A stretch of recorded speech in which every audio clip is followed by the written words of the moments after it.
નમસ્તે, હું છું Shloka Pandit, advocate and notary.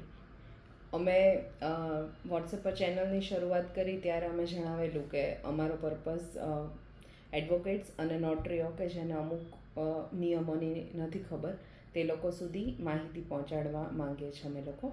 આજે હું એક બહુ જ મહત્ત્વના એક નિયમ વિશે જણાવવા માગું છું નોટરીઓને, નવનિયુક્ત નોટરીશ્રીઓને, કે આપણે ઘણી વખત જોયું હશે કે બધા નોટરીશ્રી જે લોકો ઓલરેડી પ્રેક્ટિસ કરે છે નોટરીની, એ લોકો એકથી વધારે રજિસ્ટર રાખતા હોય છે, પણ એવું નથી કરી શકાતું.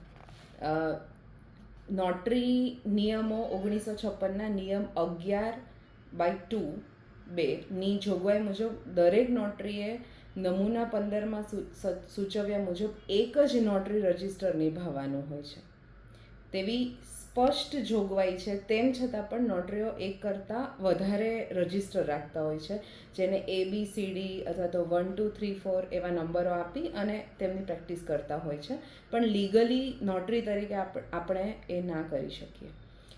તેના પછી આવા અનેક ઉદાહરણો જોયા પછી ફરી વખત એક પરિપત્ર બહાર પાડવામાં આવેલો, જેનો નંબર છે NTR 102015/1529/1292 આ પરિપત્રમાં ફરી વખત એવું સૂચવવામાં આવ્યું ગુજરાત સરકાર કાયદા વિભાગ દ્વારા કે દરેક નોટરીને સૂચના આપવામાં આવે છે કે નોટરી અધિનિયમ 1952 હેઠળ ઘડવામાં આવેલ નોટરી નિયમો 1956ના નિયમ 11(2) જોગવાઈ મુજબ વર્ષમાં એક જ નોટરી રજિસ્ટર નિભાવવાનું રહેશે.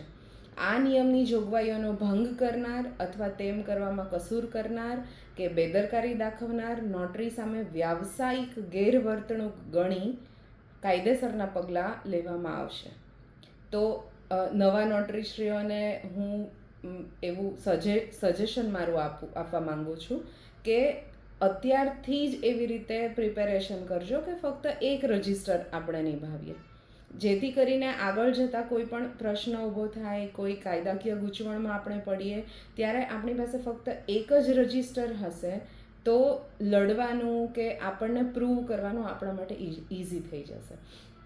આવી જ અન્ય બીજી વિગતો આપના સુધી મારે પહોંચાડવી છે, જેમાં સૌથી બેઝિક, એટલે બની શકે કે બહુ જ નાની વાત છે પણ કદાચ ઘણા લોકોને ના પણ ખબર હોય કે એક નવા નોટરીએ કઈ કઈ વસ્તુઓ લેવાની છે.